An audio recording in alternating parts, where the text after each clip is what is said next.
Okay, this is kind of a spontaneous video. But I really wanted to make this because I was just talking to a friend about journaling and he brought it up and I was talking about how I have a video journal and that just made me want to post on here again. Um, and the thing I want to talk about today is it's a different form, and I think it's a higher form of emotional intelligence, or I guess you would even say like intelligence quotient, right? Like it's a good sign of your intelligence quotient. Um, which is if you can not only observe your environment, but you can also uh have the um have the self-awareness to apply it to yourself. I think that speaks a lot about how smart you are and how far you're going to succeed at life. Because, at least from my personal experience, a lot of the time, people are able to experience the world around them, right? And they're able to elaborate on what they see, and they're able to um, like talk about what's going on in their lives and the experiences that they see. I think that's just any normal basic human function of like someone above like 90 IQ. But what I don't see a lot of the time is people using that and learning things about themselves and doing self-reflecting. I think that's a big thing that our generation lasts or lacks. Like not to be like super 1 second. Like not to be like super um like corny and cringy and say like, oh, I'm not like the rest of my generation. But this is just from what I see. And it's that a lot of the people lack the ability to use what they learn and apply it to themselves no matter what, right? Like obviously people can use things as learning lessons, but it's very rare to see someone try to obtain some valuable information from every single thing they process, because I feel like that's a sign of like very high intelligence. And an example I'll give of this is I was talking to some friends, and we'll call them friends for now, but um I kind of don't like the way that they're treating me, right? I feel like they're like they're like being like egotistical, or they're like saying like weird things about me, and just overall it's like a weird vibe. It's like when like you have a friend group and it's like, yeah, you're like friends with them, but like something feels off. It's like you're almost like you're not as close with them as they are with every single other person in the group, so it's like you just feel like kind of left out. um that's exactly what I felt, right? And at the start I thought about how that um experience how me experiencing that just automatically makes them the bad person and me the good person. Because obviously, from my point of view, um, I was the one getting left out. I was the one being treated weirdly. Um, but then I thought about it some more, and I'm not like trying to toot my own horn, but this is just something that I kind of um don't see many other people doing. But I kind of turned that on myself and thought about, um do I sometimes act like that? And it turns out after some reflecting, um, it turns out that I do, maybe not do. I used to. Maybe I still do it now, but I'm not sure. Um, so yeah, the people that I was talking about were my university friends, right? Um, but after self-reflecting, I've realized that I kind of do it to my high school friends. So I have a high school friend group and a university friend group.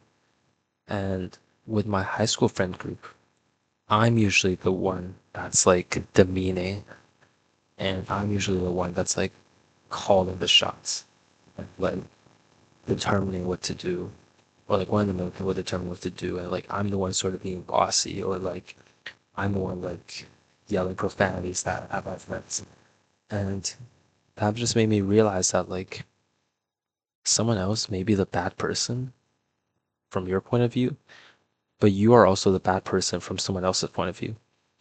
Um, and like me realizing that I kind of acted like the very same people that I disliked, um, like opened my eyes, and I've tried to learn from that and become a better friend in our high school friend group.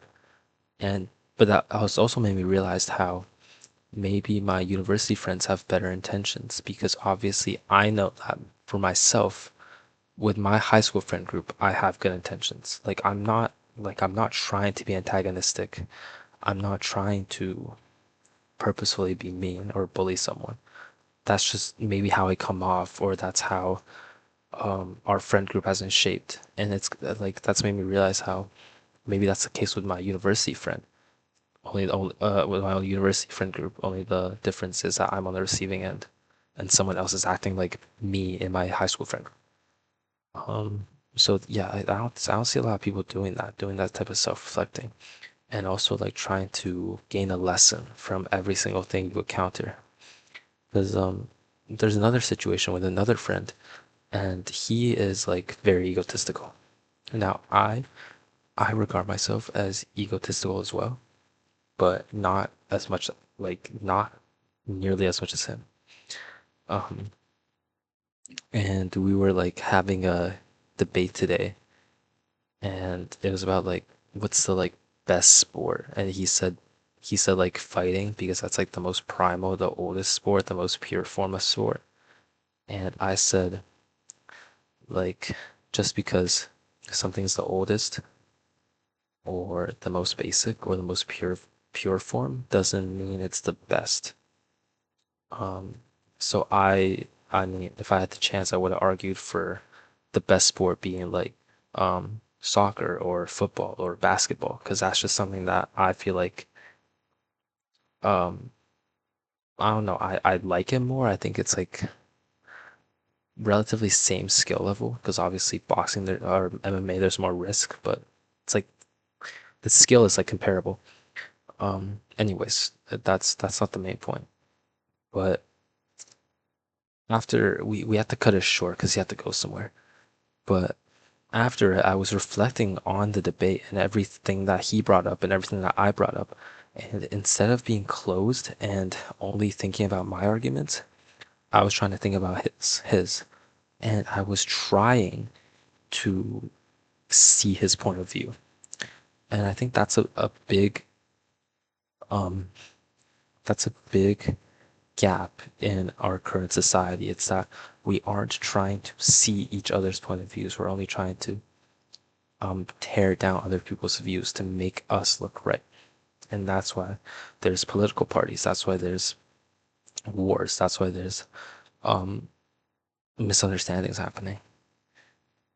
I think it's a sign of like a weak, unintelligent society. The fact that we can't like get past our own egos and get our own heads out of our butts to see someone else's perspective.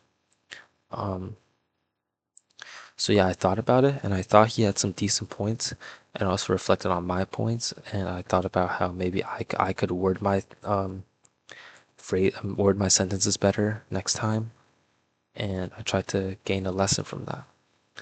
And I think that's made me grow as a person, right? Like just like these two experiences alone, like have made me like, I guess you could say, like a better person. Um, I don't know. I guess that's up for the world's judgment if that makes me a better person, but in my eyes at least, it makes me like more, I'm looking for the word, more like mm, insightful. I guess I could use that word. It's made me like more understanding of how the world works, and how um like you have to look at different people's perspectives. Um and yeah, that's made me grow as a person for sure. And yeah, I'm about to end this video because I'm going to play Valorant. Um